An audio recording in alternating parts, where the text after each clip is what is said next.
All right, welcome everybody. I'm Peter Gordon. Welcome to the Center for European Studies and the ongoing lecture series, Questions of Fascism and Democracy, which I'm running along with my colleague, the director of the Center for European Studies, Dan Ziblatt, who sends his apologies and can't be here. For those of you who have attended some of the other lectures, you know that this is a series with a wide number of topics and methodologies. The list of complete talks is there, and just to give you a foretaste of coming events, you'll note that April 3rd, not long after Harvard spring recess, my colleague from Indiana University, Bill Scheuermann, will be here, Resisting Authoritarian Populism, What is to be Done? I imagine that's a question that's on your minds as it is on mine. And after that, there's a series of other talks. Stephen Hansen and Jeffrey Kopstein, The Assault on the State, and then Eugene Finkel, Intent to Destroy Russia's 200-year quest to dominate Ukraine. So quite topical talks that are upcoming. This talk today is topical as well. I have to say that I've had the pleasure of hearing our speaker just last semester, and after hearing her, I hastened as quickly as I could to invite her to join this lecture series. Katie Ebner-Landy is an incoming assistant professor of aesthetics at Utrecht University in the Netherlands. She's currently a junior fellow in Harvard's Society of Fellows. She completed her doctorate in intellectual history at Queen Mary University in London, and before that racked up a number of other degrees, a bachelor's and master's in English at Oxford, a master's in political theory at Columbia, and a master's in philosophy at the École Normale Supérieure, where she was a Sélection Internationale Fellow. Her first book, The Character Sketch as Philosophy, Manners, Mores, Types, is, or is it Mores? I don't know. Me neither. Okay. Mores, I've decided, is forthcoming with Harvard University Press in the fall, this coming fall of 2025, and it examines a genre that finds itself at the crossroads between literature, moral philosophy, and the social sciences, the character sketch. She's now working on a second book on a range of current political approaches to aesthetics, liberal, Marxist, and late fascist. It has the tentative title, Three Political Aesthetics, Art and Transformation in the 21st Century. In addition, she's published a wide variety of essays in many different journals, but if I go on with the list of that journals for too long, you won't get to hear her. Her talk today is really about social media and its role in the rise of the radical right. Late Fascist Aesthetics, a Theory of the Online Forum. Please join me in welcoming Katie Ebner-Landy.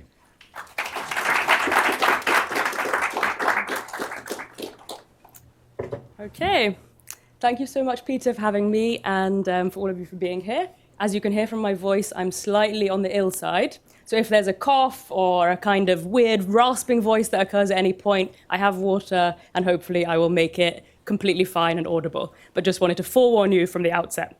Okay, so I'm here to talk about late fascist aesthetics and to attempt to elaborate a theory of the online forums that have proved so central to the rise of the far right, both in the United States and elsewhere. So I'll need to begin, though, with some definitions. When we think of what we might call early fascism, the fascism of the 20th, not the 21st century, we might think of a description like this. This is how the historian Moishe Postone describes National Socialism. In his account, we can find 5 characteristics of early fascism. Early fascism is bureaucratic. It's the kind of politics so reverential of the state that Mussolini's ghostwriter, Giovanni Gentile, once described it as statolatry. Early fascism is comfortable with serving the interests of big capital. It is authoritarian, promoting violent solutions to perceived social problems, and being swift to curtail Enlightenment liberties, like press freedom. Early fascism is also traditional, and its interest in hierarchy extends to both gender, the family, and race. So what's the difference between early and late fascism? So in his recent attempt to understand the new far right, in India, Brazil, Israel, and the United States, the theorist Alberto Toscano has made the case that late fascism keeps 4 of these 5 characteristics. It uses racism as a means of social cohesion, it glorifies the family, it's based on authoritarian structures, and it serves big capital. But unlike early fascism, late fascism wants to hollow out the state, something more familiar to neoliberal economics. So when I speak about late fascism, this is the kind of idea I want to have in mind. All right, so today my focus is going to be on the culture of late fascism, on its aesthetics. When we think of early fascist aesthetics, we also have some clear images in mind. We think of uniforms, visual symbols, crowds. These were part of a culture of early fascism, the social practices, objects, and sensations that made early fascism a way of life. Now, I've put this image here of this wonderful book by French historian Johann Chapoutot, as Chapoutot is going to be one of my guides today. Writing in 2014, Chapoutot described how only a small minority of historians have taken a cultural approach to Nazism. Few historians, he says, have attempted to work from a cultural perspective to investigate what people at the time have found attractive in Nazism. Chapoutot attempts to correct this. He does so by retelling the history of Nazism as both an aesthetic and an ethic offered to a generation at sea. In Nazi ideology, people could find, he says, a project for cultural revolution. So is this true too, I want to ask, for late fascism? In what ways does late fascism offer an aesthetic and an ethic to a generation at sea? In what ways does it too promise a revolution of culture? Late fascist aesthetics, just like the early version, makes great use, as we have seen recently, of visual symbols, gestures, and crowds. But unlike its predecessor, late fascism also benefits from another tool, the online forum. So by this, what I mean is a whirl of image boards, message boards, and group messaging services that bring thousands of people together at the click of a few buttons. So this is a bit of a preview of the online forum's power. Here are some nice users of the respective platforms. I'll let you just read those for a second. So taken together, the 3 statements key us into several aspects of the online forum, to which I'm going to return over the course of the talk. They reveal the perception of a cultural revolution being collectively made by a group, a collective demonstration of a shifting worldview. They show off how the online forum is a zone free from social norms, where you can speak your darkest desires without consequence. And they provide a sense that there is a bridge between the online and the offline, the virtual and the real. As some of the users of 4chan said after Trump's election in 2016, we did it, we memed him to the presidency. So I'm going to try and make sense of a statement like this, and more generally of late fascist aesthetics, by focusing on one online forum, and that is 4chan. So as a bit of a preview, here is some typical content from 4chan taken from the last few days. So the first one is a discussion about the best kind of new white supremacist flag. Second are these updates and somewhat interpretations of the war in Ukraine. Then you've got people confused about what to think about Trump. Is what Trump is doing good or bad? And then someone confused about Israel-Palestine. And finally, we've got more conspiratorial style thinking, people referencing a Jewish conspiracy or a feminist female conspiracy. 4chan, as we can see from these images, is associated now with the far right, and because it was the site also of organizing Pizzagate and QAnon. But this was not always the case. So in part 1, I'm going to introduce us to the history of 4chan in a bit more detail. To understand what motivates people to use 4chan, and to adopt the far-right rhetoric which now flourishes on it, in part 2, I'm going to suggest that we depart from some of the typical theoretical approaches to fascism. In particular, the idea that fascism is part of the irrational or the unconscious, that fascists are hypnotized or deluded. I will instead investigate in part 3 what happens if we begin by thinking of late fascism as a form of life that people choose as a way of resolving problems, a form of life whose culture can be found in particular online spaces. So to get started, let me try to tell something of a history of 4chan. Has anyone here been on 4chan? Do people know it? Hands up? Okay, a few. Good. Okay, the history begins in Japan. In 1993, an article in the magazine Wired declared that a new type of man had been born. This was the otakuzoku, or hikikomori, a word which means pulling inward in Japanese. The otaku was the type of man who spent his time on message boards, or as they were known then, bulletin board systems, pre-internet networks which allowed anonymous users to share content, much of which was anime porn. The otaku would frequent these anonymous bulletin boards to escape what journalist Dale Baran calls Japan's complex hierarchy of identity and status. One of the early Japanese bulletin boards makes this explicit in its title. It was called The Nameless World. Another was called First Channel, and First Channel pioneered this innovative technique that allowed popular content to remain at the top of its site via a floating system. The aesthetics of these boards were distinct. First Channel and its later iteration 2chan were, and I quote Dale Baran again, breezy, sloppy, and indifferent in a society that prized none of these things, or at least not previously. 10 years later, in September 2003, a 14-year-old boy in New York brought this culture to the United States. His name was Christopher Poole, but he's better known by his online handle, Moot. And this is the image of Moot that he popularized. Or a version of it, I don't know if that was his actual image. Okay, Moot was looking for a way to trade pictures of anime girls with his friends, and when Japan's 2chan blocked posts in English, Moot decided to copy the site's code and make his own English edition. This became 4chan. By 2011, 4chan was the most popular message board on the internet. Here you could find a variety of different boards, each specialized to a given subject. 4chan, just like the Japanese bulletin boards, was breezy, sloppy, and indifferent. Like with First Channel, posts that were most popular and commented upon on any board would rise to the top.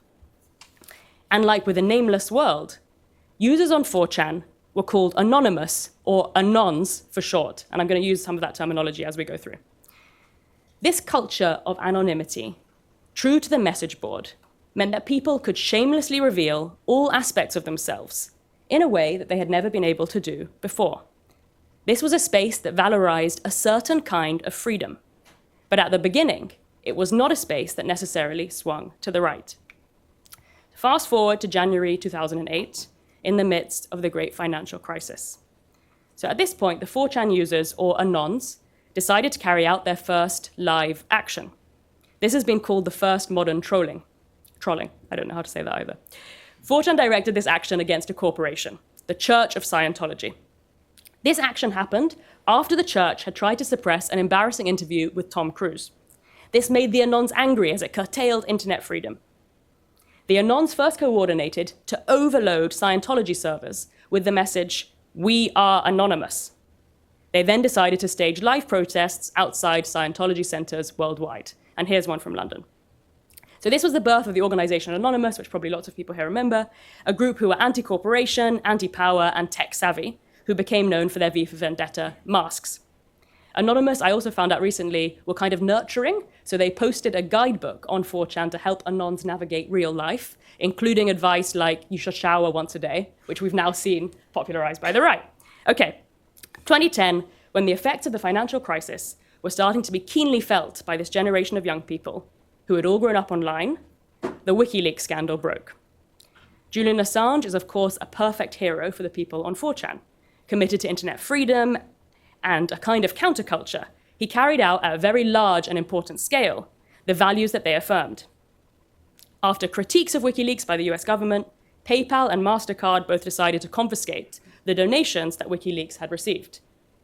Anonymous, in turn, coordinated to hack into both websites. That same year, 2010, they were associated with a series of other left-wing actions. They raided Stormfront, a neo-Nazi messaging platform. They hacked the Tunisian government's website on the outbreak of the Arab Spring. And that's actually an amazing story, which I can talk about in questions. And they provided the aesthetics for Occupy, where protesters there were also using the V for Vendetta masks. But 2 years later, 2012, all the hackers behind Anonymous were in jail, and many Occupy protesters had been arrested. At this point, 4chan begins to move from left to right. So though in 2010, Moot had decided to put up an election banner for Obama on one of the 4chan boards, had added boards to 4chan, including cooking, music, and LGBTQ issues, and had tried to popularize a new meme of the gentleman to replace earlier popular memes of sad, angry male faces. By 2012, the tide was turning. Soon, Moot needed to create a board for politically incorrect material under the title Poll, and that was where all the early stuff that I showed you came from. On Poll, racist and anti-Semitic material flourished, which came alongside violent plans for attacks. Rather than a springboard for anti-corporate action, 4chan became a site for Depression Olympics and late fascist politics. The depressed were men who described themselves as betas, as opposed to alphas, or NEETs, borrowing a term from British statisticians to name those who are not in education, employment, or training. The late fascists were men who often took out their anger on women and who started to blame Jews and minorities for their problems. These tendencies came to a head in 2013. This was the first live suicide on 4chan, the first live posted murder, and then a post promising a beta uprising by Elliot Rodger, who called himself the Supreme Gentleman before he went on to kill 6 people in California. The forum was moving from left to right, and not only in the United States. Back in Japan, after the Liberal Democratic Party found a way to delete compromising posts about them on 2chan, the site's content also drifted rightwards. The rightward turn reached its apogee in 2014, when a female video game designer called Zoe Quinn made a video game about depression. So this is Dale Baran, the journalist I was quoting earlier, has an amazing read of this situation. And he says this, that the Anons were frustrated by the idea that a woman could be as depressed as them, and by the presence of cruel realism in a video game. Because video games are usually meant to make you excited, you can escape, you can become a Call of Duty warrior. They're not meant to show you your life, which is boring and depressing. So what they did in return was to coordinate a series of public attacks against Zoe Quinn, the designer. This came to be known as Gamergate, an unruly collective scandal that inaugurated doxing and moved virulent misogyny into the mainstream. At this point, 4chan came to the attention of a set of prominent figures on the far right. From 2014 onwards, right-wing strategists and opportunists recognized the power of 4chan and started to think about how exactly to mobilize it. Their objective became, and I quote the journalist Gabriel Gatehouse here, to use the power of memes, the culture of 4chan, and of trolling to get Trump elected. So as theorist Angela Nagel has written, this tactic of using the power of memes and the culture of 4chan to get Trump elected calls to mind a 20th century Italian philosopher not usually associated with the far right, Antonio Gramsci. The far right, Nagel thinks, has carried out a Gramscian move of influencing politics by primarily influencing culture. This Gramscian strategy involved 2 large-scale narratives. In 2016, an extensive story was unfurled about a ring of pedophiles torturing children in the basement of a pizza restaurant, Pizzagate. In 2017, there was QAnon, an argument about how a secret society of satanic pedophiles controls power in America. And to give you a sense of the impact, as we know and we can feel, but Gatehouse did an amazing poll from 2021. Nearly 1/5 of all Americans in this poll said they believed that the US government, media, and finance were controlled by a group of Satan-worshipping pedophiles. Not only then did 4chan incarnate the spirit of an unruly freedom liberated in a newly anonymous arena. Not only was 4chan a site for solidarity for the lonely, unemployed, and depressed. By the late 2010s, 4chan was a place in which new narratives about power could be deployed by a collective to great effect. Just as Walter Benjamin wrote about early fascists in 1936, the right today are technologically progressive, yet socially regressive. Part of the right's technological progress involves their ability to understand and mobilize the tool of the message board. 4chan, however, does not only consist of users being manipulated by far-right strategists. It consists of users generating these politics for themselves. On the one hand, high-level far-right figures have been stoking what strategist Jeff Gizea called mimetic warfare, a tactic which involves, and I quote him, taking control of the dialogue, narrative, and psychological space. On the other, many ordinary users of 4chan have created this narrative space for themselves. They participated in freely creating and sharing far-right material. The underbelly and the overlords of the far right have shown themselves together capable of using the online world to achieve political ends. And they have done so in a way that has been highly successful. In this, they've carried out a transfer from the virtual world to reality, from culture to politics, in a way that many previous projects of political aesthetics have hoped. But how exactly did this work?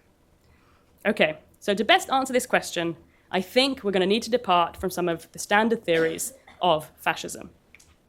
So in this scholarship, fascism is often positioned as being irrational. Fascism is seen as a mass psychology of manipulation, as part of a dark sexist fantasy, or as being the outcome, for example, of repressed homosexuality. So in this view, fascism, as the author Barbara Ehrenreich writes, is always really about something else.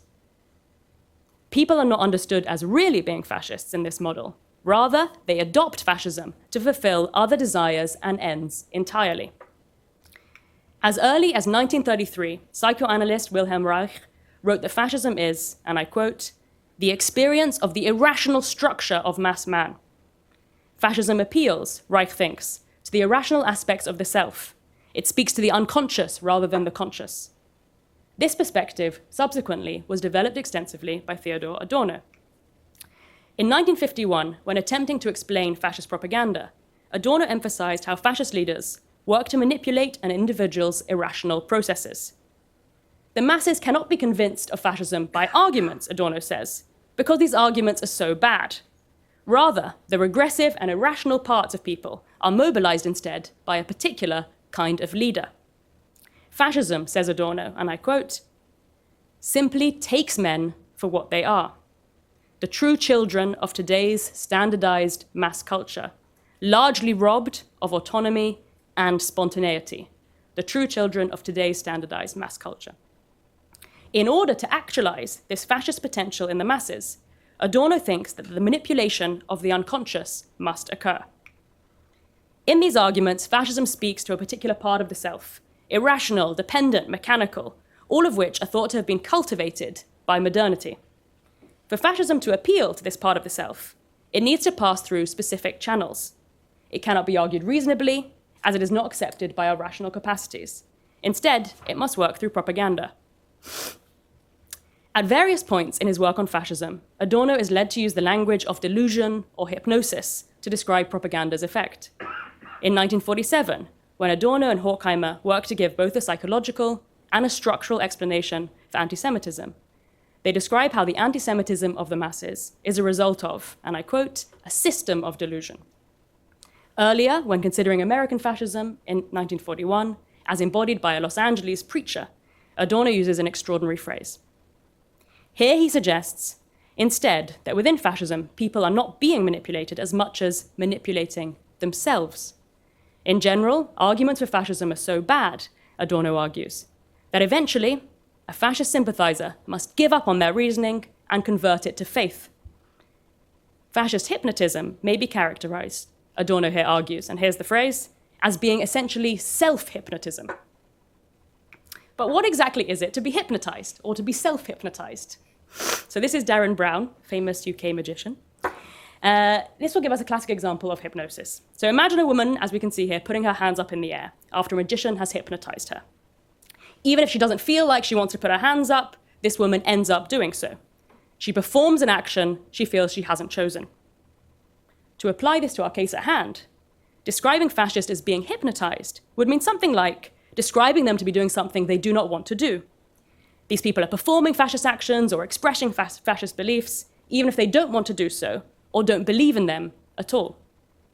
In this case, their belief in fascism has been forced upon them by an external force or by only one part of themselves. So how does this process work of being forced to affirm beliefs that you do not actually have? One common explanation is that the fascist beliefs, let's call them belief set A, are a mask or a substitute for non-fascist beliefs. Let's call them belief set B. As we saw, this is what Barbara Ehrenreich is getting at when she's talking about what happens in the psychoanalytic scholarship, where fascism is symbolic, that it's really about something else. The truth, in Ehrenreich's view, may be much more simple.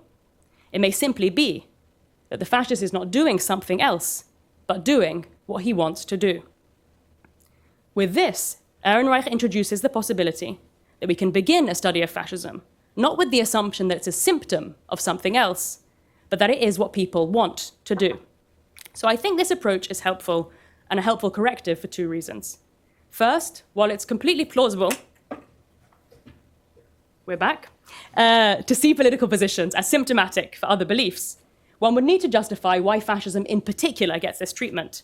Why is Marxism not a symptom to mask something else? Why is liberalism? Adorno gets us some of the way there with his argument that fascism offers a uniquely bad set of reasons. But then we would need to more rigorously compare the fascist argument to these other political arguments, more rigorously to assess whether this is the case. Second, when an interpreter makes the claim that they know what the fascist really wants, that they can see the belief set B behind the belief set A, they need to be able to answer how it is that they can know it when the fascists themselves do not. So there are, of course, options available to explain this. You can say, other people can see aspects of ourselves better than we can. That would be a classic psychoanalytic approach. But the kind of work that this option entails is rarely completed, one which would require detailed and comparative study to determine how often belief set B was behind belief set A. So in the absence of the work required to make the claim that fascism is a mask for something else, unlike other political persuasions, theorists risk uniquely denying the fascist their rationality. This can become tantamount to denying the fascist their humanity. As Barbara Ehrenreich concludes, we know and are therefore human. They, fumbling in the darkness after what they do not know, can only be objects of our knowing, hence not fully human. While these arguments boil down to something like the fascists are stupid, there is another argument at work which suggests the fascists are evil. Either fascists do not know what they are doing, cannot face up to what they're doing, are instrumentally performing actions in order to do something else, or, and if I can use an old phrase here, they are simply a basket of deplorables. Okay, so to try to move us away from these starting premises, in relation to late fascism, I want to ask what, as a culture, and in my case today, as an online culture, late fascism is doing for people. Or better, to use the language of critical theorist Rahel Jaegi, what problems is the form of life of late fascism resolving? So I'm going to just unpack this language a bit. So forms of life, as Jaegi defines them, are interrelated clusters of social practices that come with the expectation of cooperation, but are not strictly codified. Practices that are interrelated, you cooperate, but it's not strictly codified. Forms of life include practices like the nuclear family, urban life, or capitalism. Each form of life, in Jaegi's view, offers a way to solve a problem.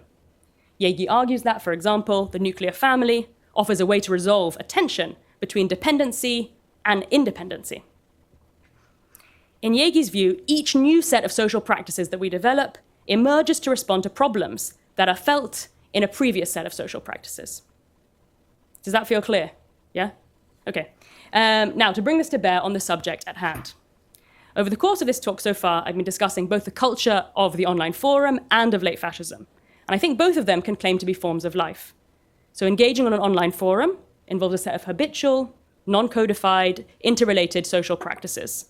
These include deploying a specific vocabulary, participating in a particular sense of humor, using a set of references, and writing in a particular register. Engaging in late fascist politics also involves a set of defined practices, using a specific vocabulary, beliefs, becoming equipped to participate in certain arguments, choosing allies, and coordinating actions against enemies. So at this juncture, I think I can articulate my guiding question, which is going to be something like this. As forms of life, what problems do the online forums on which the late fascist content has flourished resolve?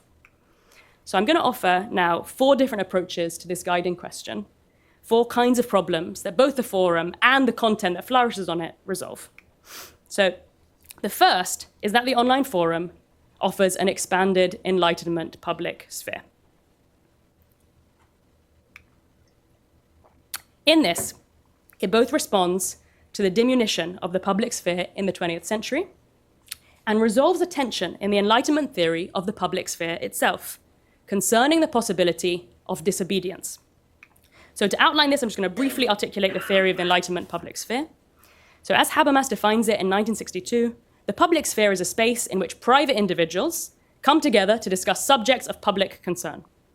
In doing so, they make public use of their reason. The public use of reason requires individuals to formulate opinions in a manner that can have broad appeal. So you're not saying, I don't like the French Revolution because I just don't like it. You're giving reason so people can agree with you and understand what you're saying, or disagree with you. Central to the public sphere was a lack of hierarchy.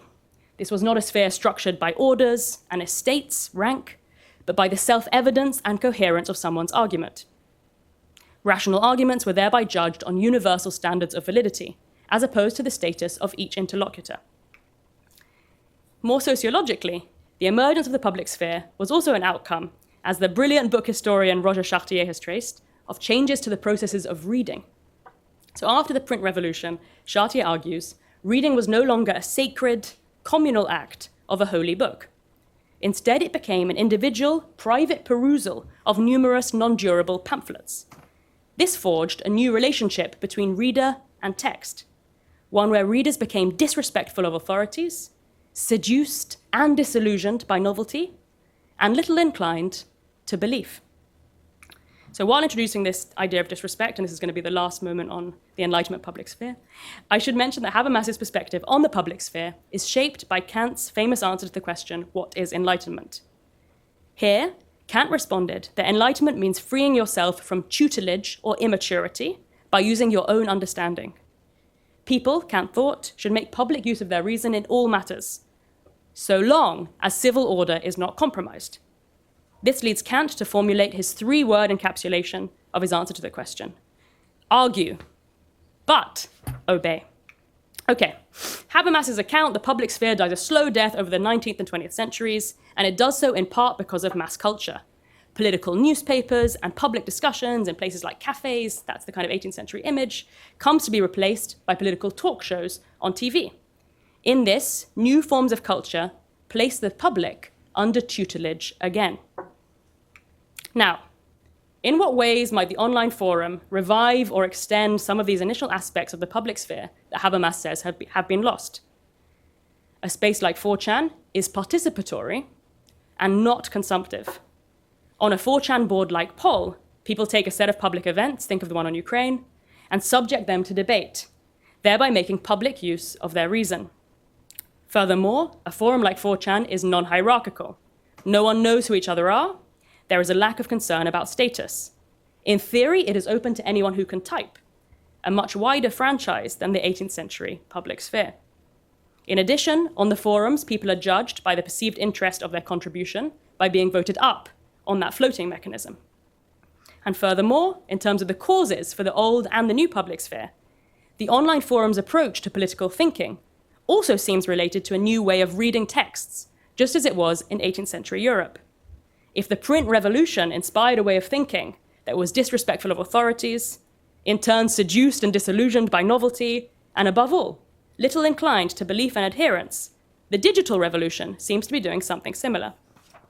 So before you think, though I'm a kind of techno-optimist coming from the 90s, there are clearly ways in which the online forum does not live up to other aspects of the Enlightenment public sphere ideal. Even though the forums are in theory available to all, we have seen an orientation of certain forums to certain political affiliations. The digital public sphere also suffers from a speed of reaction in which people engage with each other without the thoughtful, private reflection that they were meant to do in the past. And finally, the digital sphere is a sphere that is anonymous, something that both helps to prevent hierarchy, as in the nameless world, but also allows for a person not to be responsible for their actions, making certain kinds of speech possible.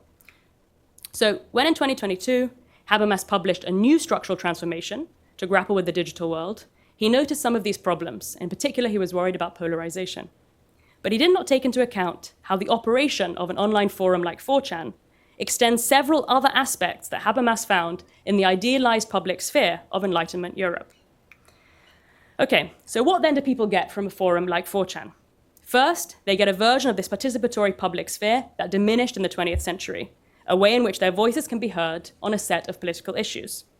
Of course, this public sphere does not correspond to the Enlightenment ideal in its full elaboration. It is very compromised and flawed. But very few public spheres have lived up to that ideal at all, including, famously, that of 18th century Europe. In offering a public sphere, the online forum provides a public community for people who live isolated lives. Second, and more speculatively, I think that people also find a space that resolves a tension that is present within the ideal of Enlightenment itself.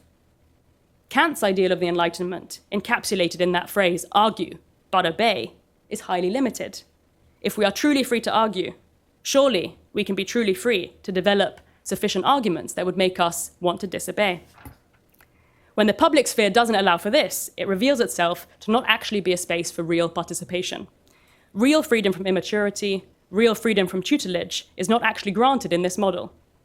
The new wave of technologies that have appeared in our moment present a chance to push the Enlightenment argument to attempt to achieve some of its limits. So this brings me on to my second argument, that what the forums offer is a kind of counterculture, a place where people can escape hegemonic ideas and go against ruling norms. This is the online forum as Sex Pistols, as swearing on TV, as proclaiming your hatred for monarchy. In the words of Milo Yiannopoulos, it is conservatism as the new punk. So once we understand the world of the forum as a space of counterculture, we can start to elide it into other frames of analysis. And I'm actually grateful to Samuel for this reference. So one frame that seems especially productive is that of the hidden transcript, coined by the anthropologist James Scott. In this picture, every historical period has a dominant transcript created by elites, and a hidden transcript in which subordinates, in their own spaces, sheltered from the intimidating gaze of power, can speak self-assertedly. The hidden transcript emerges in response to domination. The more domination, the richer the transcript.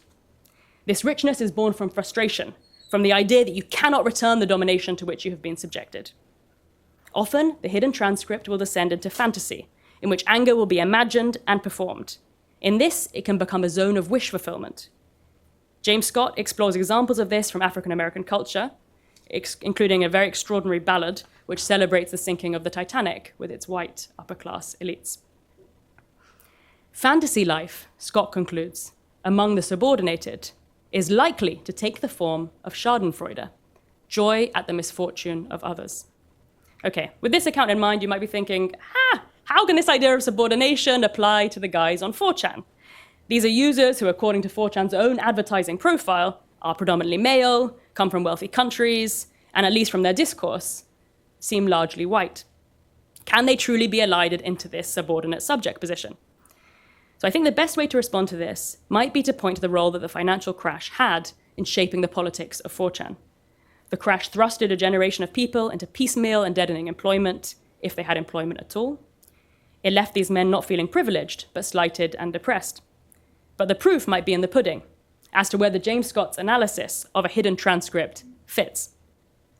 I think we don't need to look very closely at the history of the forums to see a certain kind of schadenfreude that animates the pleasure that this group of men take in public misogyny, and to see a certain kind of wish fulfillment in their many expressions of violent fantasies against their perceived competitors.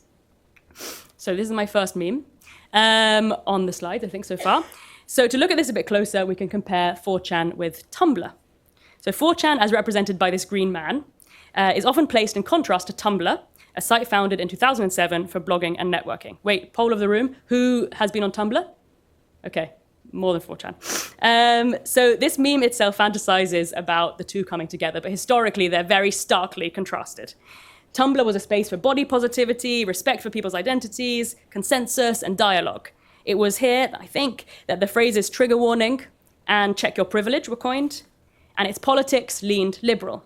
It advocated that people should be who they wanted to be within a world structured by privilege in which white cisgender males stood at the very top. So 4chan was its polar opposite, a zone of realist nihilism, one in which people felt that liberalism had not liberated. If Tumblr was abstract, we might say, 4chan was concrete. If Tumblr was female, 4chan was male. Not only was one the mirror image of the other, but the two clashed on a fundamental principle: the idea that the men of 4chan were at the top of the pecking order, something that they themselves certainly did not feel was the case. So this was the weirdest forum I think I went on to. The reaction against Tumblr-style politics has not stayed on the more masculine spaces of 4chan, but it started to inform a backlash in some more female spaces too. So this is the subreddit Red-Pilled Women, and I'm going to come to the language of red-pilled a bit later, an online forum with 70,000 users, which helps people unlearn feminism. So one of the guiding objectives on this forum is to question the new norm shift. In the words of one user, consoling another, don't blame yourself. Blame it on feminism. Blame it on modernity. We have been brainwashed. It's normal that it takes you some time to go back to the natural state. Such interesting language. So in a period where one set of norms is still alive and is being replaced by another, when someone feels like a natural state is being replaced by a social state, a forum like this offers a space for people to adjust, explore, and challenge something like a felt imposition. So what problem might the countercultural aspects of the online forums be resolving? There are two that come to mind.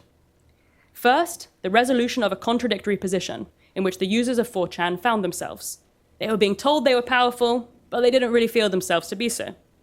The counterculture of 4chan was a place in which they could both possess some of the power that was ascribed to them by hacking, coordinating live actions, doxing, and where they could mock people who they felt were misdescribing their reality. Second, the counterculture of the forum, more generally, seems to have provided a zone in which to navigate a changing world of norms, in which the older norms were still kept in mind. So this brings me onto my third argument for what the online forum offers, a place where people can get involved in solving mysteries. So this was the case with QAnon. This is the first Q drop from October 2017. It suggests in its cryptic language that Hillary Rodham Clinton, that's HRC, would be prevented from leaving the country in 2 days. The US Marines would conduct the operation, USMs, and the National Guard would be standing ready, NG. So the post ends by suggesting how someone could check its veracity, a proof check. So as you can see in the second post, the people on 4chan were initially very skeptical of the post. They thought it was a troll or a LARP, a live action roleplay. But this started to change as the Q drops increased. The posts were often structured as questions and were geared towards exposing an undercover operation happening in real time. Within a week, a popular YouTuber, alias Tracy Beans, and I'm going to come back to her, made a video arguing that either QAnon is, and I quote, the hugest, most detailed, amazing LARP in the history of LARPs, or it is real.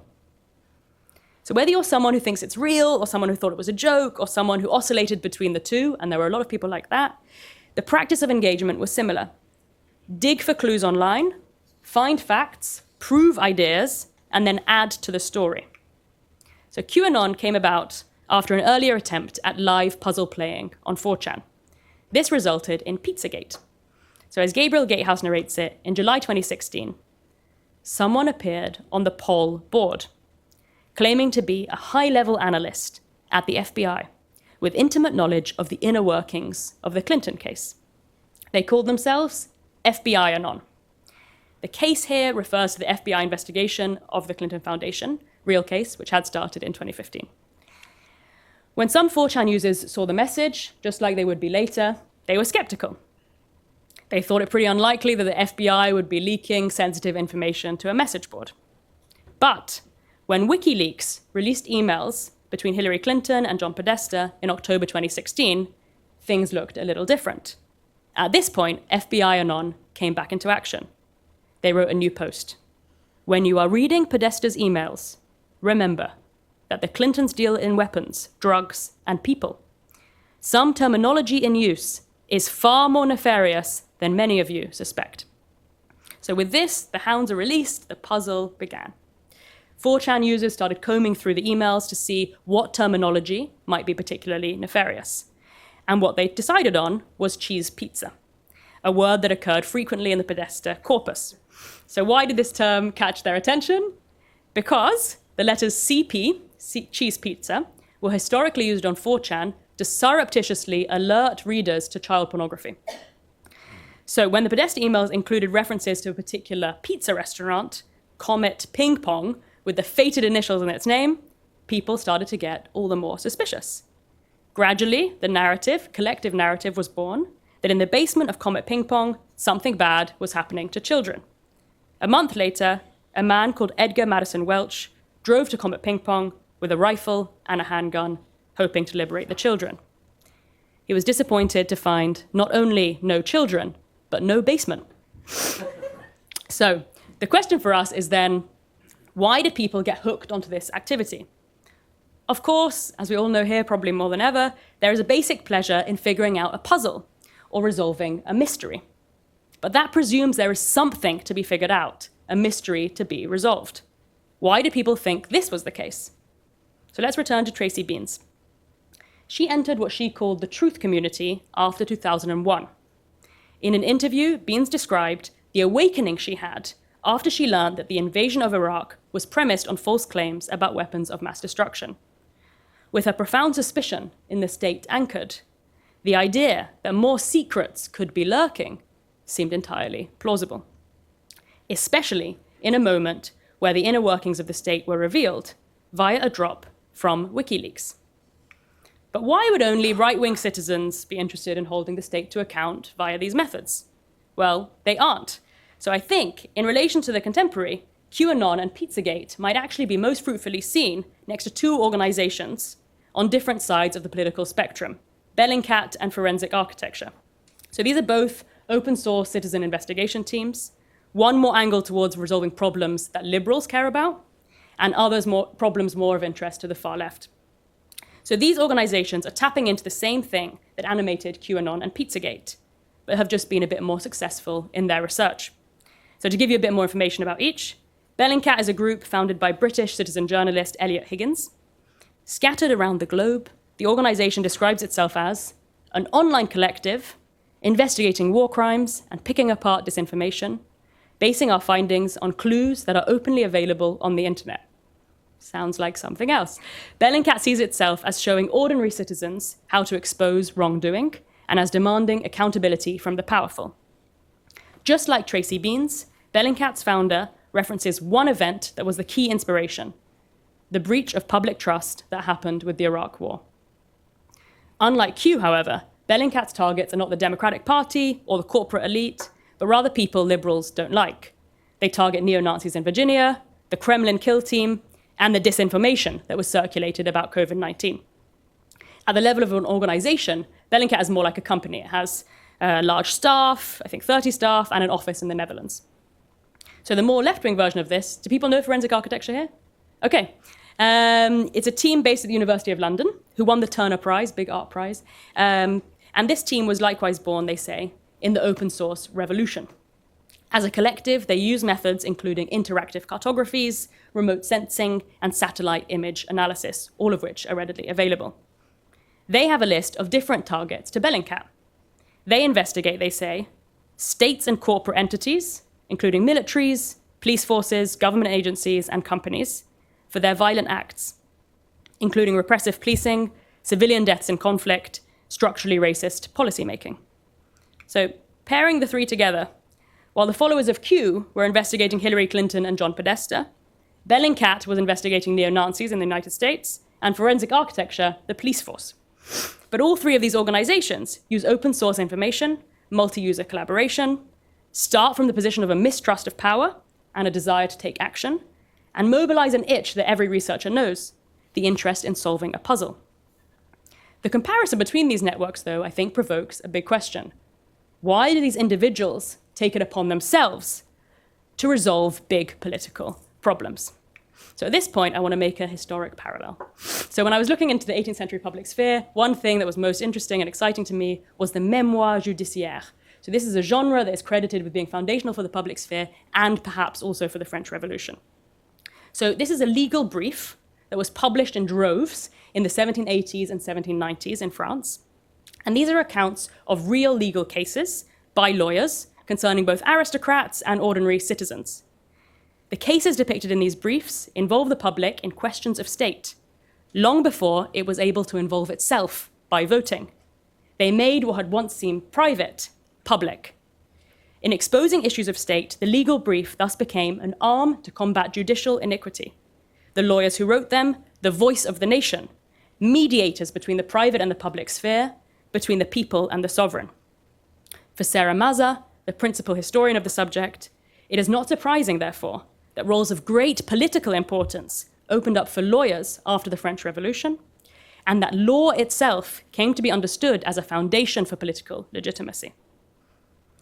So now, at first glance, the news sources made available by WikiLeaks, like the Podesta emails, are doing something similar to these briefs. They reveal new information about the state to a mass of citizens for the first time. With them, a large number of people is granted an option of viewing the workings of the state and leave finding themselves outraged by instances of political iniquity. But crucially, the WikiLeaks drops are not framed by lawyers who stand as mediators between the people and the state. So instead of leaving it to lawyers and to the law to address any criminal behavior and reground political legitimacy, citizens might feel like they want to take up the case simply by themselves. Okay, so what problem then does the far-right multi-user puzzle solving resolve? I think it gives the ordinary citizen a way to channel their mistrust in the state, something compounded by increasingly numerous revelations of corruption, which other avenues can't address if you don't trust existing institutions to keep checks on power. The success of Bellingcat and forensic architecture at actually solving mysteries might give us a sense organizationally as what is needed to do this better. But compared to the 18th century memoirs, which were part of a constitutional revolution binding power to law, these organizations actually offer a very minimal response to how to hold power to account. All we can do, these organizations suggest, is come together in small companies to highlight power's most egregious misdeeds. Okay, this brings me on to my final explanation of what 4chan offers its users: a chance to participate in ideology critique, to try to find the truth behind appearances, and thereby gain a convincing explanation for the way the world works. So a good articulation of this is voiced by Fred Brennan, who is the creator of 8chan. I'll just let you read that.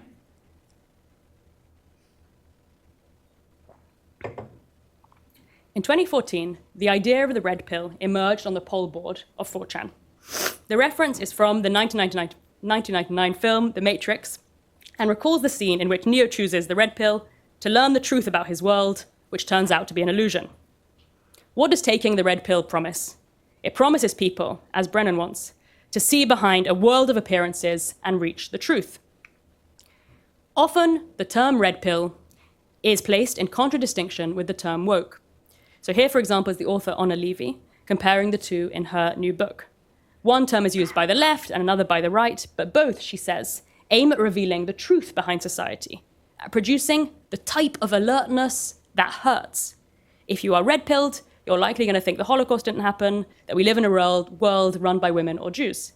But if you are woke, on the other hand, you'll think that the world has historically been set up to benefit cis white men. These two oppositional searches to find out what is really going on, to wake up to the world as it is, not as it might simply seem, both find a surprising ancestor in Marx. In particular, in Marx's theory of the value form, which critiques the way in which we perceive the commodity as solely having a monetary value, as opposed to understanding the social relations of labor which have created it. Much new Marxist scholarship is oriented around developing this particular insight. Here, for example, is Michael Lazarus, who explains how capitalism requires us to fetishize commodities, to make us only see the price of a commodity, as opposed to recognizing commodities as the expression of social relations between people, to see all the work that has gone into making them. This transforms capitalism, Lazarus says, into a form of life in which we must carry out multiple acts of misrecognition. Of course, these contemporary Marxists have a very different sense of what lies behind a misleading world than the people on 4chan. The Anons are not being red-pilled into seeing all the work that lies behind the commodities that make up our reality. Instead, they are being red-pilled into seeing a particular group that pulls the reins, that possesses the power. So if we follow the arguments of Moïse Postone, the historian with whom I began, this might mean that late fascists are simply repeating the mistakes of early fascists. Early fascists, Postone says, also wanted to peer behind the curtain of a world that was brutal and discomforting, and to attempt to work out why this was the case. When they did this, they found a single figure to blame for all of their problems: the Jew. Rather than grappling with the way in which capitalism was dominating their lives, something abstract and hard to make sense of for a number of reasons, these early fascists saw capitalism concretely personified in a type of person. Early fascism then involves, in Postone's phrase, and I quote, a biologization of capitalism as international Jewry, something that Postone describes as a particularly pernicious fetish form. Okay, so who stands, we could ask after Postone, in the figure of the Jew today, the fetishistic position? Sometimes it is still the Jew, although as one Reddit user argues here, not always the low-ranking cultural Jew, but instead powerful Zionists who are seen as holding all the power. Sometimes it is the woman, a figure who lies behind a world perceived to be difficult for men. Sometimes, as we saw with QAnon, it is satanic pedophiles. And in some other places, and I think this might be part of what's happening now, it is the bureaucrat. But can we really say, after Postone, that late fascists are subject to a kind of misrecognition? That they actually want to critique capitalism, but end up critiquing women, Jews, satanic pedophiles, or bureaucrats? Would this not be falling into a similar trap that I described earlier, of claiming that a large group of people think they possess belief A, but actually are using it as a substitute for belief B? They actually want to critique capitalism, but they end up critiquing women or Jews. My argument here is simply that a forum like 4chan offers the possibility for ideology critique itself. It provides a space in which people can collectively look behind appearances and try to figure out what's there. However, and maybe this is a bit cheeky, but I think we can use the Postonian analysis still to lead us to the very important question of why it is that the 4chan users have been led to finding one thing behind the world of appearances and not another. So I'm going to attempt to do this here. One way of telling a more theoretical history of 4chan would be to say that these users saw the flaws in the liberal ideals that structured the world they grew up in. They realized that the freedom of speech that liberalism promised was eschewed in the face of WikiLeaks, that the value of political transparency was compromised in the lies about Iraq, and that the promise of an adequate life under liberalism was rendered empty in the years after 2008. Faced with this reality, the 4chan users could do one of two things: try to change practices in the world to suit these ideals, or change the ideals themselves. As we saw, a first wave of 4chan users initially tried the first option. As anonymous, they hacked banks, they pressured organizations to allow for internet freedom. But when these actions were stymied, they started to try option 2. So a new ideal, which these users enshrined to replace a more liberal value of equal opportunity, is natural hierarchy. The notion of natural hierarchy is omnipresent on the forums, in the idea of alphas and betas, winners and losers, in the sense of who is at the top and who is at the bottom of the pile. The notion of natural hierarchy is not only used descriptively, but is seen as an ideal that must be respected and upheld. From here, one can see the step towards thinking that a group of people are to blame for your misery, a group of people who are no longer in the ascribed rightful hierarchical position. Okay. What would it have required, to ask the big question in conclusion, for these people to have been red-pilled differently? To have adopted something like the Marxist analysis instead, when faced with the broken promises of liberalism? And I'm going to point to only one avenue to this very large question as I come to end. This is taken from Lukács's early work. This is Lukács's insight that one can gain a real consciousness of one's own situation by looking at it as part of a whole structure. This structure, Lukács thinks, is motivated by a principle.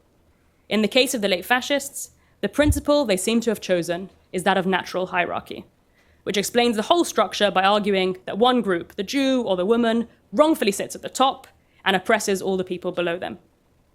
One problem with this principle, we might say after Lukács, is that it cannot explain the whole. As an explanatory force in relation to geopolitics or economics, the principle of natural hierarchy is silent or gets itself into knots. The principle that Lukács would want to invoke instead is that of the value form. His red pill involves seeing behind the commodity. It involves showing that each commodity masks the labor it takes to make it, and so masks from us an understanding of our collective productive capacities. And with that, the question of what it would be like to organize these in the best way possible. This principle is something to which everyone is subjected. It affects the property owner as much as the working class, the woman as much as the man, the Christian as much as the Jew. When we place these people in a hierarchy, we can miss a possibility of grasping the nature of the structure which affects them all. So the attraction that both 4chan and the far-right content which has flourished on it have for users, I think, is the promise to collectively peer behind appearances and get to the truth. The problem to which this aspect of the forum responds is a sense that the existing explanations on offer to explain our world no longer work.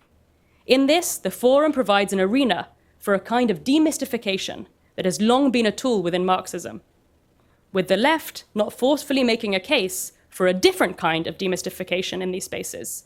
A new explanation of natural hierarchy may well come to predominate.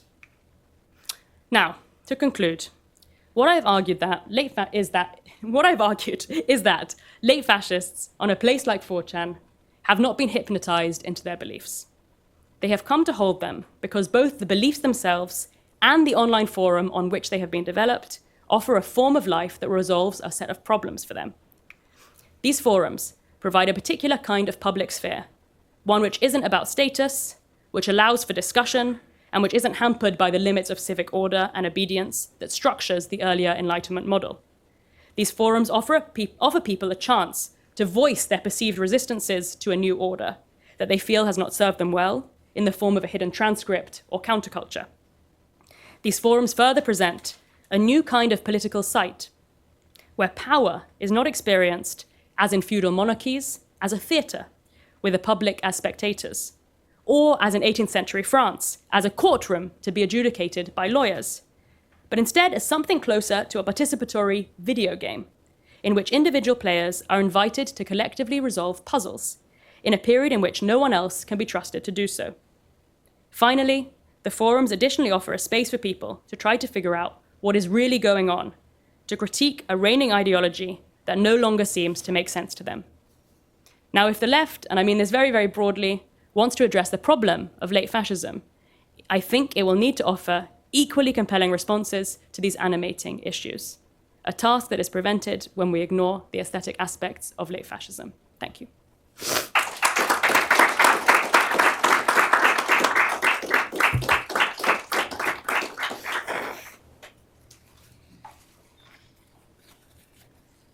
Thank you for bearing with my sniffing.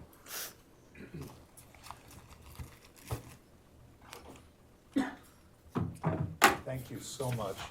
That was really fascinating. I'm sure there are many questions. So my job here at the front will be now just to collect names, or if you just signal to me, I'll put your name on the list. And I'll just start with you, sir, please. Can I ask you to introduce yourself before you ask a question? Sure. Hi, I'm Daniel Immerberg. That was spectacular. That was so good. Can I move over here and be a bit more humane? Okay, great. So I find totally compelling that the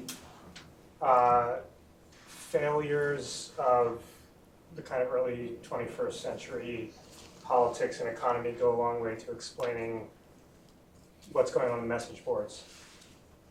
I'd like to hear a little more about why the kind of suspicions, puzzle-solving, desire to see through, why that isn't activated with Trump.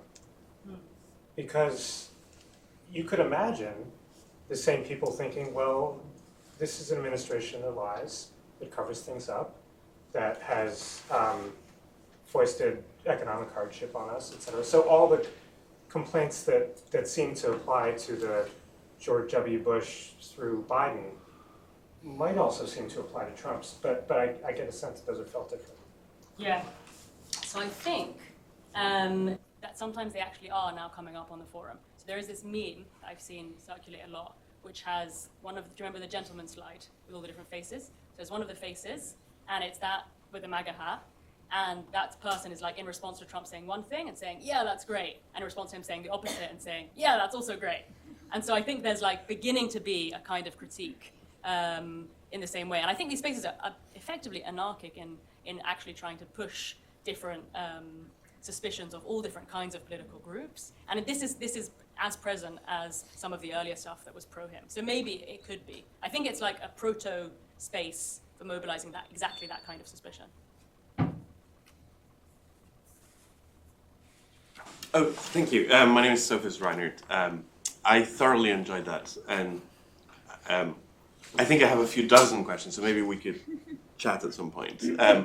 But I wonder, having also perhaps spent more time than I should in the darker corners of the internet, how to place the non-betas of the story that popped up sporadically. Chad the Nordic Gamer is not a beta personality, and I wonder how, if we sort of include the Bronze Age perverts and the raw egg nationalists and the alphas of this world, how, if at all, the story changes, particularly in terms of the hypnosis and role of agency here. I'm thinking, you showed Wilhelm Reich at the beginning, and even in the late 30s, National Socialists who criticized his vision were very clear that we do believe what we're doing.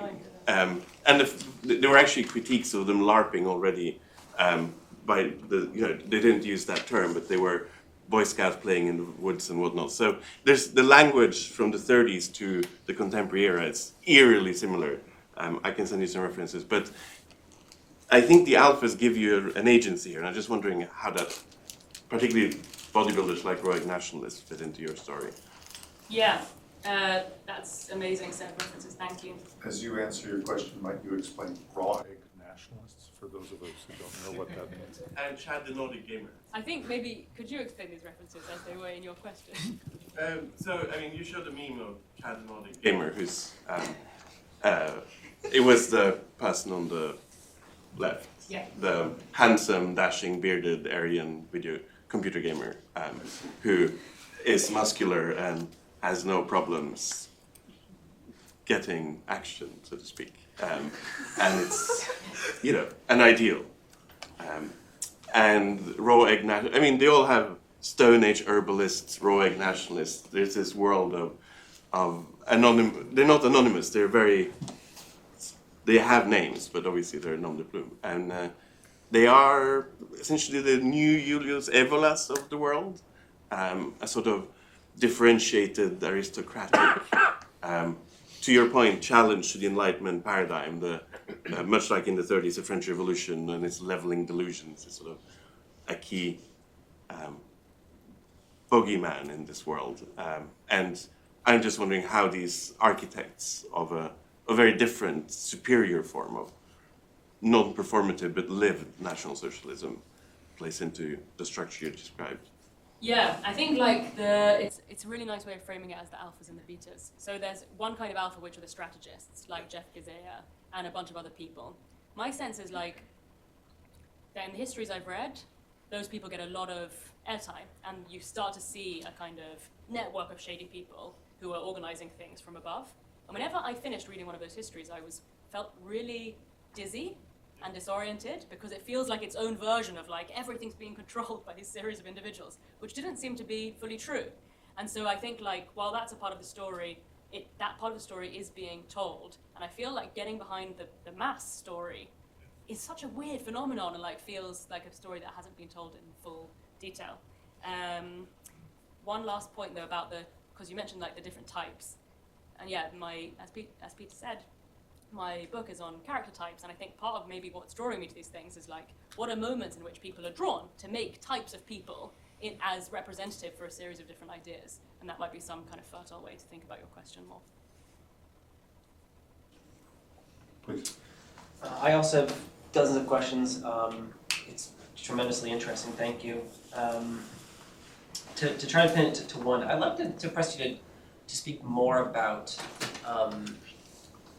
and as I'm not an aesthetician, I might have an impoverished idea of what aesthetics entails. But what I see you giving is a theory of the space that the online forum allows and the type of discourse that encourages and why that's appealing to people both in left and right and non-aligned spaces. I'd like you to speak more about what the aesthetic life form of the online anonymous forum user is, in the sense that, when you originally, the author, when you originally talked about the aesthetic analysis of the Third Reich, the idea that there are strong aesthetic appeals, this has much to do with the material, sensual experience of life, and the ideal of life. I'm imagining, I was also thinking of the Susan Sontag piece on aesthetics of fascism that are deeply appealing in a sensual way. And I'm wondering if you can speak to that, I guess, in two ways. One is like the persona of the online user, what the aesthetics of that persona is, and perhaps relatedly, whether there is an idea of an offline corollary to that, or whether it's a presence by absence, that's something that is specifically what we are not. I could invite you to speak a little more on that. Yeah, that's such a nice question. So I think, there's the aesthetics of the forum itself, like the breezy, sloppy, and different stuff. And then there's this interesting thing that you're raising of like the ideal aesthetic space that's imagined and hoped for, like the utopian vision, right? And the one thing that struck me when you were talking is there's this post that Dale Buran includes in his book, which is of someone imagining the 1950s. It's a bit of a classic response, but it's like, this is what would happen, and they go through your day if you were a white man in the 1950s. And they're like, it would be so fun, this is what would happen, all this stuff, you'd have this job, you'd have this wife, you'd be racist and it would be fine, la la la la. And it's like that's like the most I've seen of a kind of full narration of it. Yeah. Please, introduce yourself. I'm Linda Kinsler. I'm with the Society of Fellows. Brilliant talk, so engaging and wonderful to see all of these things come together in this way.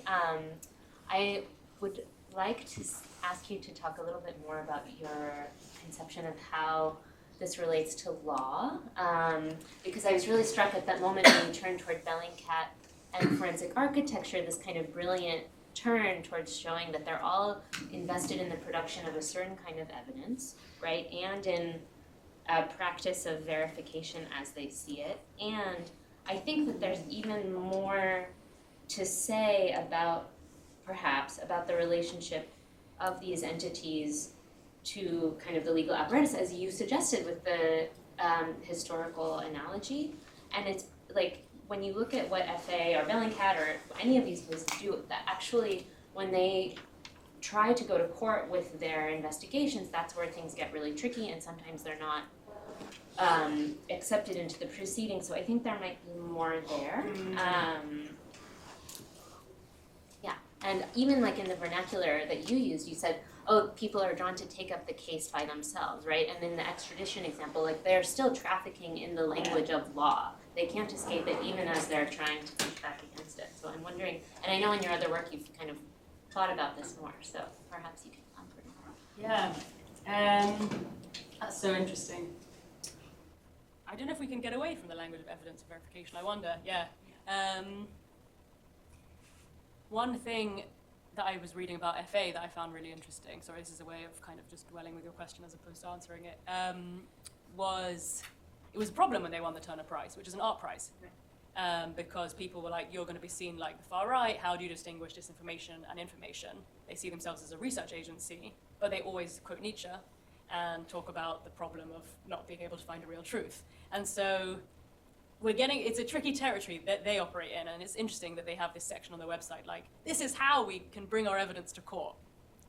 And I think maybe they're responding in part to people being like, these seem like video installations, which they are, as well as evidence, and when that line gets blurred, you enter into the disinformation territory, and that is the beautiful trio site of where the alt-right lives.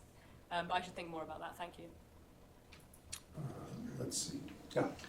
Hi, I'm Vivek. I'm a political theory grad student here.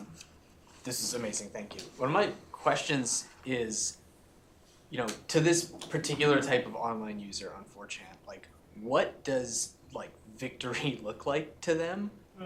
And one of the things that shocks me about comparing this to, say, the 30s, is it seems like they are really getting nothing. They've had very, very few victories. Like, we can look at their ascendancy of Trump as like a tremendous cultural revolution and whatnot, but do any of these people actually believe that the place of women has substantially gone down, or the place of minorities in their natural hierarchy, or the Chads are gone. Like, they seem to constantly be losing. And, you know, when I look at Nazism, for example, they, you know, this is perverse to say, but individual people who are following Nazi ideology are tangibly getting things. You know, they are seeing changes in their physical world, in their employment, in their passions and desires.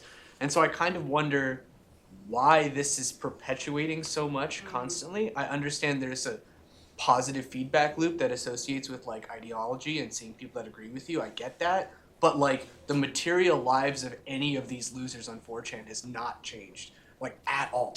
And it will continue to get worse.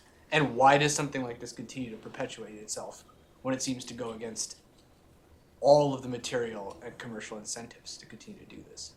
Yeah, I think this gets to, it's kind of linked to your question, Daniel, I think, like you're on the same wavelength. Yes, I think the answer here, one answer to such a good question, is about sexual politics. So I'd like to really think a lot more about the sexual politics of this. So obviously 4chan starts as looking for anime porn, we have the child pornography thing, you have the pedophilia thread as like a huge thread, and actually the beta incel movement is of course about finding women and hating women if you don't find them, etc. So I think what they are getting, if not a material change, is if we take the red pill women and what they're saying that they're doing, which is developing a new approach to being a woman and to finding a particular kind of men and to changing the way you are with men, they might be getting red-pilled men, and the men might be getting red-pilled women. And like, this is complete speculation, but like... Yeah, is this happening? Because I don't think it's happening. But if you look on the Red Pilled Women forum, which is really interesting, people are like, yeah, I've decided to take up a new politics in relation to my man, and which is STFU, shut the fuck up. And I've decided to be submissive, and like, and people describe this in like, yeah, in really great detail, and they come to the forum with problems in their live relationships where they're like, well, I wanted to be submissive, but still he was bad to me, blah, blah, blah, blah, blah. And it's a kind of collective space for them to deal with this. So I think that suggests that there are at least some of these relationships that have come up. And so, yeah, I think sexual politics as opposed to material politics is doing some of the work. So my question... Here, you are. Oh, my name's Michael Mango. I'm a PhD student here in religion. My question is actually starting from potentially the opposite premise of your question, so I might be wrong. But simply put, the simplest version of the question is just why are similar projects for the creation of new forms of life, new configurations of our individual and collective sensoria on the left seemingly so less potent than these ones on the right? Which, again, I'm interested to know what you think, what you think of this question, because it almost sounds to me like I'm saying the opposite of what you're saying. I mean, I'm thinking of the fact that if I go to the American Academy of Religion conference, I believe that without exaggeration, 85% of the talks are about creating new forms of life and new configurations of the sensorium and new modes of perception and ways of knowing. And they seem almost entirely ineffectual. And yet a lot of the interest of this talk seems to surround kind of the dark mystique of 4chan, the idea that Donald Trump was memed into the presidency and we're all living with the ramifications. So I'm curious, I guess, one, which of these narratives seems more correct to you? And two, if it's a narrative somewhat close to mine, do you have any hypotheses as to what the difference here is? Thank you so much. So the genesis of me thinking about this was kind of twofold.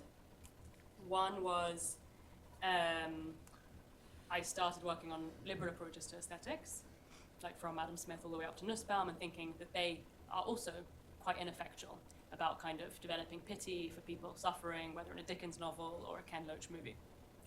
And I was kind of skeptical that this was going to be, you know, a useful way of thinking about political change. And then I was like, hang on, but what are the Marxists doing? Like, what is their theory of culture at present? And there are people doing good work on that, but like some of the very popular stuff that I was reading was very suspicious of the Frankfurt School. I'm thinking in particularly of Vivek Chibber, who wrote a kind of 2 books against the Frankfurt School and against theories of culture as a way in which we should think about doing kind of political change. And I think that represents, he's one of the editors of Jacobin, like I think that represents quite a dominant view in some parts of the left, which is like, we should give up on thinking this sphere as an important sphere. And so then they do get theorized in places, but they're not being theorized perhaps in a more organized way. But this is like one of the central questions for why I've been led here, where I was like, hang on, the people who are doing the Gramscian thing are they right? How? Why? What's happened? And so like, why is the left not doing this is the killer question for me. So maybe in some years I will have an answer, but I definitely don't have one now. But I think it is the question. Thank you for a very interesting talk. One question that comes to mind, which I don't think was clear, at least to me, from what you said, was the degree to which you think the internet has introduced an innovation. You made some historical parallels, for example, by speaking of the Mémoire judiciaire study by Sarah Maza. And one can think of other historical studies of discourses that attempted to get behind the surface appearances, such as Leroy-Ladury's study of Montaillou, or Alain Corbin's study of rumors that associated French aristocrats with complicity with the German invasion in the 1870s. So is the internet here playing a fundamental role, or is it simply easing the scholar's task by laying the evidence out in a more easily accessible way than when historians had to spend years in the archives to find out what these hidden discourses were? Yeah. Yeah, 2 parts to the question. So one part the first part of the kind of, is the internet playing a fundamental role? So when I first started thinking about this and I presented it here in December, I was interested in some of the psychoanalysis of the internet as being a kind of space that lets the unconscious loose, like where the id is suddenly free, where you have no superego. And in some recent psychoanalytic work, people have spoken about how this woman, Alessandra Lemmer, wrote a great piece about this, where you usually have a kind of 3D model of desire, which is desire, delay, and delivery. The internet gives us a kind of 2D model, desire and delivery. And that warps a kind of, like, in a broad scale, the way we are experiencing desire in the contemporary. So I think there probably is some truth in the internet doing specific things, as opposed to just being a larger version of the same archive. And then in terms of making the scholar's life easier, yeah, I've been thinking about this so much. So yeah, I'm an intellectual historian by training, and the question of doing something that is present is very strange and interesting and provokes all these historical questions. In a way, it makes it easier, but it also doesn't make it easier because it's like refreshed all the time. It disappears loads. We have no clear and coherent way of doing archiving. There are some bits that are archived, some bits that aren't. But yeah, it's there. And I was talking about this the other day. What I have for the first time in doing this kind of work is myself as a kind of proof check of being like, oh, Anonymous, I remember that. Oh, Tumblr, okay, these must be things that are happening in my life. And I've been really enjoying and kind of suspicious of and interested in methodologically what that process does. So thank you for the question. Yes, please. I have a question, Katie, about irony and satire. So much of what you presented online and in late fascist forms of life seems to be parodic. In my own experience, a lot of the time you look at these representations, whether it's memes, whether it's aping the jargon of liberals or whatever it is, and it's self-consciously, intentionally ironic. But sometimes it's not clear if it's intentionally ironic or if it just looks so absurd that we think that's what it is. But I do feel that there is a historical difference between, say, the representation of the Aryan family under the Third Reich and the representation of an Aryan family that you might get on Twitter or whatever now, in that the latter just looks self-conscious and ironic and parodic in a different kind of way. That's subjective, I might be wrong about that, but what do you see as the role for lampoon, for parody, for laughter in this whole culture? Yeah.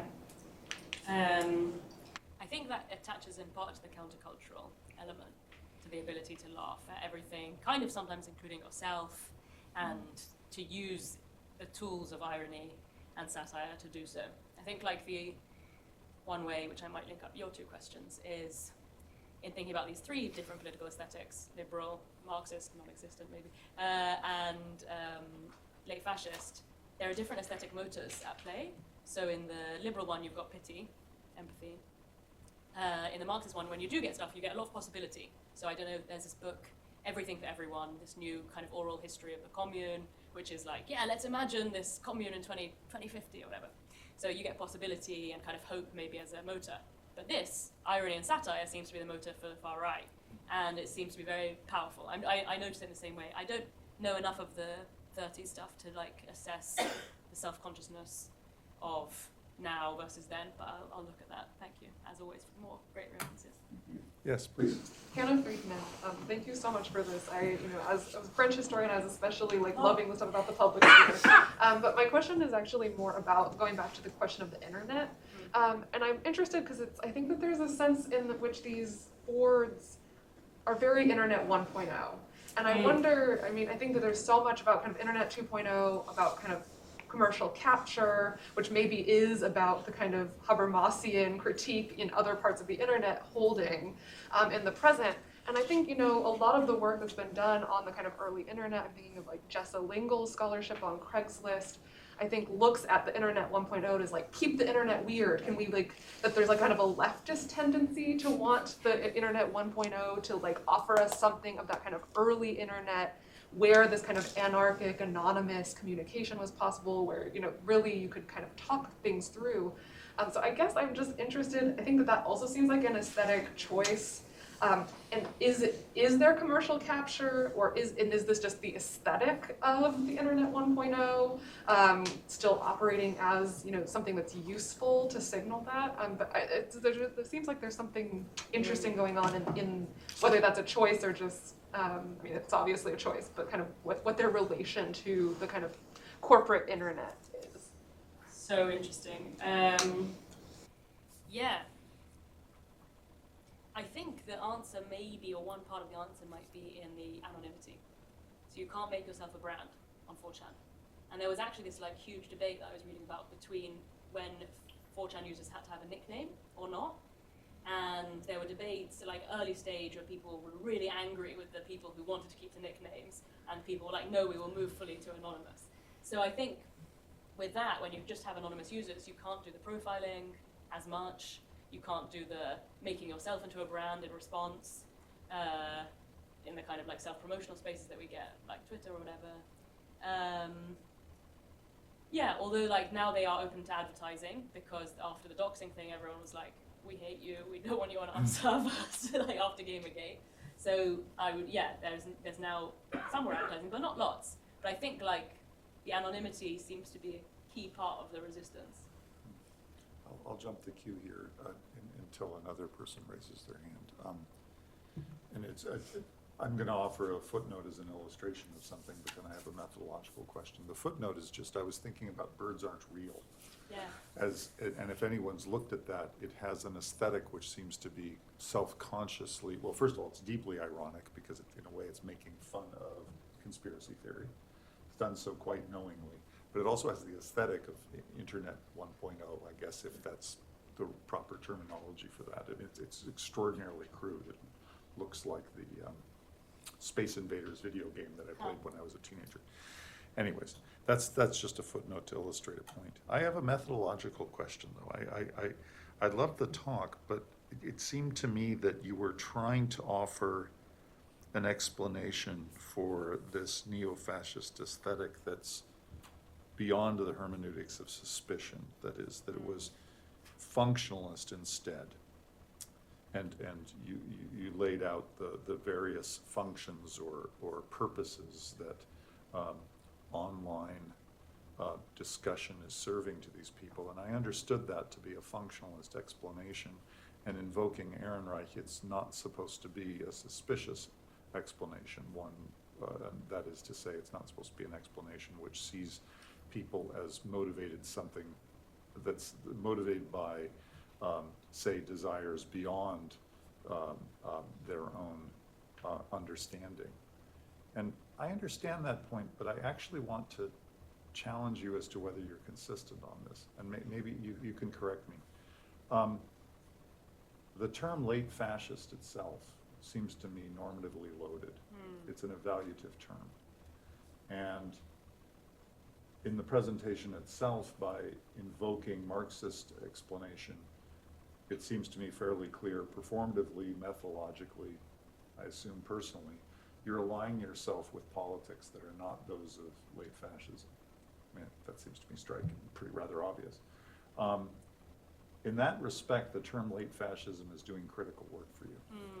Now, insofar as it's doing critical work for you, the functionalist explanation is motivated by a critique of the online forum, of the aesthetics that go along with late fascism, where the functionalist explanation, I don't think, can account for the critical perspective. And in that regard, it seems to me you have to have some explanation for what's going wrong in the functionalist work that's being served here. It's not just neutral with respect to the facts. It's an evaluation, and this shows up in the appeal to Marxist explanations that involve, for example, misrecognition. Well, if there's misrecognition, then there would be authentic recognition. If there's fetishism of commodities, there would be a true understanding of commodities. It's very hard for Marxist explanation to give up on something that's beyond functionalism. There have been attempts. I mean, there are analytic Marxists that try to do that, but I don't think they're terribly successful, because we need to know, for example, what social labor is being occluded by commodity fetishism. And so I guess I just want to ask you, is there, within your functionalist explanation, is there still some room for explaining what's wrong with late fascism? And doesn't that lie beyond the functionalism? Yes. Thank you so much. You have hit the conceptual problem of the talk that I must resolve, which is this, I think. So the Ehrenreich thing is saying something about the subject, what we know of the subject, what they want and don't want. And I think it puts someone in a particularly bad position to say, I know what you want and what you're expressing. I think there's a slightly different claim to say, your vision of the world is wrong. And that would be the Lukácsian thing. To say, look, if you apply your principle that Jews are running the world, you're going to come up with a conceptual block. So in one of the early 4chan posts I had, someone's like, well, if Jews are running the world, why are there all these protests against Israel? I don't really understand, doesn't seem to make sense. Geopolitics is so confusing if you take this view. So in that case, you have a kind of structure where you say, well, there is a true explanation of the world and you're missing it. But I think it's a light separation, which I hope to make possible, between not focusing on what the subject has got wrong about what they want, but focusing on what they got wrong about how the world operates. That would be the difference that I want to try and land. But I think I completely agree with you, and I think the point is so crucial, which is to, not give up on the normative perspective, which is definitely there. Okay. I'll think about that. Thank you. Okay, there was another hand that went up even as I was asking my question. Forgive me, please. Forgive me if I just missed this. But at the beginning of your talk, you started with a characterization of late fascism. And then you ended up giving a characterization of what's going on forums like 4chan. I'm wondering if the two are kind of inherently connected, or if it just happens to be that 4chan is now serving this kind of late fascist political. Yeah, this is crucial. So I think it's so hard to say what it is doing, because there's so many different people, different views. I think a lot of those perspectives end up fulfilling that kind of like four-part characterization in terms of authoritarian solutions, racism as an explanation, the kinds of people that they want to embody their interests, and that gets to what's actually happening, who they support, big capital, and then getting rid of the state. Could you maybe tie together how for instance, having that, I don't know, the irony or the puzzle solving could serve some of those, you know, authoritarianism, for instance, or the family or capitalism, I guess. Yeah, good. Yeah. I don't think the puzzle solving aspect necessarily hits on that. It's kind of part and parcel of the broader culture, probably. So, yeah, the question is, if you're a believer in QAnon, what other beliefs do you have as part of your belief structure? Not necessarily believing in QAnon, I think, would fit into that late fascist characterization, but maybe the cluster of other beliefs that come with it and other commitments. And I think it's so hard to assess a kind of set of beliefs where it's loads of different people, and because like I would maybe want to have case studies of single people and see what beliefs and commitments that they have. Are there other things that were on your list that's going on 4chan that you think are inherently connected to late fascism? Well, like the ideology critique, I think, is a crucial one, of like who they think is to blame. So that you think inherently has to go with something like late fascism. Yeah. Again, like you could maybe have those beliefs but not want to do anything about them. So you could just think that Jews or women control the world, but you may not think like the right way to deal with that is at a state level, in any form. You might have violent solutions for them. I don't know. Basically, thank you for pushing me on this. I will need to think about that. Please. Thank you so much for Introduce Spence Weinreich, Society of Fellows. I have a million questions, but I'll save all but one, which is about belief, and to what extent. I mean, because when we're talking about like why, one of the questions was sort of why not Trump, right? Why does Trump seem to be sort of immune from it to a degree, some of this? And what leapt to my mind is Leon Festinger, When Prophecy Fails, right? That there's a certain element of religiosity almost, right? And I could see a way of reading some of these forums where there's a religious element of initiating the neophyte, of learning to read a particular set of codes in the world about a hidden order. That coming to see the order behind the disorder has a very long religious tradition. And I suppose with that I wanted to ask, because I find the analogy with the Habermasian sort of, coffee shop that never was really powerful, and you mentioned the non-hierarchical and you mentioned the sort of openness of it. What role secrecy, right? To what extent do forums within forums that you have to be allowed into or that are behind a password or what, I don't know this world, to what extent is that playing a role in any of this? Is that a different organism? Does it create a different politics?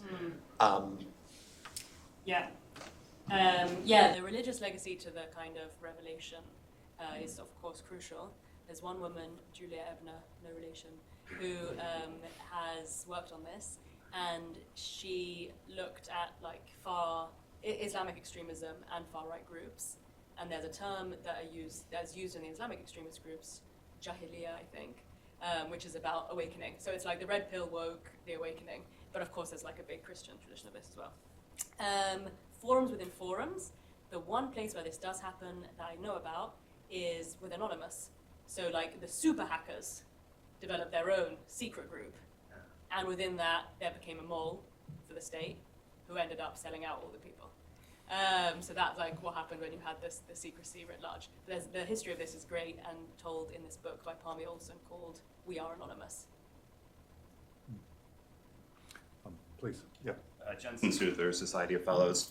I wanted to ask if you could say a bit more about your conception of ideology critique. Because within the Marxist tradition, like in the German ideology, you get a sort of functionalist notion of ideology, which it is more about like what's behind appearances, how can we explain sort of, you know, in a mechanical way, why people think and believe what they do. But you also get a different conception of ideology critique within the Marxist tradition, especially out of Adorno, which it's supposed to be more immanent, where, you know, you are trying to understand not just what's behind appearances, so to speak, but you know, whether there is something rational or rational kernel within the ideology itself, so you're measuring it against itself. And that does not seem to be what's happening like in the 4chan picture. And there is this sort of split within the Marxist tradition about these, you know, sort of opposed conceptions. And just where would you align how you're thinking about this? I think it might be present in the 4chan insofar as they're critiquing the liberal ideology for not giving them what they said, what they expected from it. So that's like where I think they are doing a kind of immanent critique in working out, should we keep the ideals, should we change the practices, what do we need to do, we need to make new ideals. So I think like there is something of them doing, or at least at a large scale, doing a kind of immanent critique there. And in terms of rational kernel, I suppose like that more my methodologically, in terms of my methodology, that would be where I would hopefully be aligned in terms of trying to work out what is possibly rationally going on with solving a set of different problems. Okay, there's going to be 2 more questions. Okay? Then you can relax. With your cold, I'm sure you need to rest. Dan. Thank you, Daniel Zablot. Yeah. So the good news is maybe the question I think I've asked has already been asked, so you can give the same answer perhaps, but slight twist on it, a little bit following up on Peter Orden's question. So I mean, I understood this also these as a functionalist kind of explanation primarily, that this is solving a set of problems or filling a set of needs. And so in any function, I mean, maybe that's not understanding you correctly, but any functionalist explanation sort of by definition removes intentionality. So there's not an intentional program to create an aesthetic world here, or a fascist world here, rather. So I'm just wondering so maybe a misunderstanding, but how would you weigh, I mean, to what degree is this, I mean, there's actors who are trying to solve particular problems that you identified, or are people actually actively trying to create a fascist world here? And that's the agenda. And it's, you know, especially given the fact that this is sort of the second time around, let's say. I mean, this is not 1930s Europe. This is, you know, 1930s Europe in mind. And so I guess, yeah, this gets to the point of whether this is, you know, how much, yeah, so anyway, I'll stop there. Yeah, so were you thinking your question was aligned with the kind of alphas? Peter's question. I think with Peter's question as well. Right. Yeah. Oh yeah, so in my mind I aligned it with the question about alphas and betas. Yes, like, right, okay. Yeah, so are the alpha, yeah, I guess that's right. Alphas are the ones who act intentionally. That's how I understood that. Yeah, no, so maybe that's the answer. But yeah, it would be interesting to think about this more historically, like vanguards and masses, or like what's the breakdown of this? Some people clearly want to be influencers in the space, some people are already far-right people and make use of the space, and other people come into it, change their politics, get interested for a variety of other reasons. I would like to think more about the intentionality and the relationship to functionality, because I don't know if they're necessarily distinct. I mean, we can talk more about that. And thank you for hosting me, it's nice to meet you. Yeah. Okay, Ben, you had one, you're going to last. Oh, there was another question. Oh, there was? Yeah, If someone hasn't spoken, they should go. Well, we can have both, we can have 2, but please go ahead. Thank you for the talk. I'm Tom, I'm a PhD student in architecture. Your comment about laughter reminded me, I had sort of 2 very brief ones. The first one, I just wondered to what extent you had thought about, it just reminded me very briefly of the late Foucault lectures on the Parisiast, the man, the sort of Socratic figure who speaks truth to power, and to what extent that would be like a character sketch equivalent for the sort of 4chan user. And the second question, I was wondering if you could say more about the agency of the forum. It sort of comes back to the question you were asking, thinking in line with your with the essay on the forum in the Pellico trial. And at the moment, I'm reading this charming novel called The Slut by Dennis Cooper, which is about a forum in the early 2000s in LA used by gay men discussing escorts. And there, the sort of mystery is very much at play. That it's sort of deeply apolitical in many ways, or it sort of presents itself as being that. And it's all about sexual politics and how you review escorts and how you talk about them. And there's this sort of viciousness to it. It's very graphic, very brutal. And it seems with the Pellico trial, the forum there, as you discuss it, you essentially argued that the forum was a means to an end and it legitimized the action that then took place. And I wondered if there are any similarities with, I mean, it's not really a question, but where is the agency of the forum in the 4chan situation? Yeah. So in December, the talk I presented was trying to link up the two. And like why I got into this in part was like, looking at Coco and the way in which this forum allowed for loads of people to come together originally to search for gay male partners, became this site where people could come together and plot mass rape and drugging of one woman. And maybe this gets to the earlier question about like, are we normatively evaluating the internet and what do we do with these spaces? And sometimes they are this positive anarchic, let's go back to early internet space, and other times the anonymity allows for these dark desires to emerge, to be able to collectively act anonymously and what that means. And I think like that dark side of the space and what it permits is central in here and also in the Mazan case. I love the idea of the Foucault character sketch, thank you. I'll just think about that more. Okay, Ben, last question. Ben Muser, Social Studies.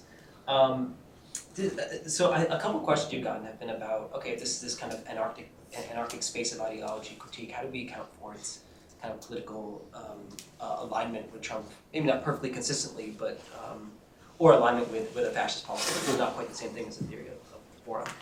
And I'm wondering if a valid explanation would have something to do with whether spaces like 4chan have responded to their own successes, have been reflexive on the success they've had over the last 15 years to become increasingly aligned politically to some extent. I was teaching Dialectic of Enlightenment this week, perfect timing, and I was thinking about that text as trying to answer the question, what happens to a triumphant idea? What happens to a successful idea? And I'm wondering if you can think about 4chan or 8chan in that way. If there's some kind of success here, does it become ideologically within its own space such that it doesn't seem to be doing the same kind of constantly ferreting out of puzzles that it might have done 15 years ago? Yeah. Okay, this is a great chance for me to end everything with Pepe the Frog. So, the story of Pepe, again, as told by the brilliant Dale Baran, this journalist who's been so helpful to me in thinking about this stuff, is kind of an answer to this question. So Pepe was around for ages, it was in a comic book, it was very benign, and what ended up happening for lots of the people on 4chan is that loads of their memes ended up being taken up by normies, and they were very annoyed by this. They were like, this is so annoying, we want to create a real countercultural space in which our memes do not become commodities. And so they were like, okay, Pepe, that doesn't seem like people, who's going to pick up this frog? And then it started being picked up by people like Katy Perry, like the normiest of normies. And they were really angry about this. So they were like, okay, how are we going to deal with this? And they made a pee-pee poo-poo Pepe. And they were like, this is going to be the way in which we save ourselves from it being reposted. But then people kept posting it. And so they were like, okay, we're going to make Pepe Trump. And when that happened, and Baran has the whole screenshots of this, and it's amazing. They're like, we've beat the normies, we've got him back, it's ours. The frog has returned. And so in that way, they're celebrating a success, they're coordinating this action, and it's just an unbelievable history of them being conscious of the process by which cultural products that they're making are moving from the underground to the mainstream. How did Pepe become Trump? I'm sorry. They, I have a picture of it, I'll show you at dinner. Okay. I've learned a great deal. Thank you so much for this absolutely.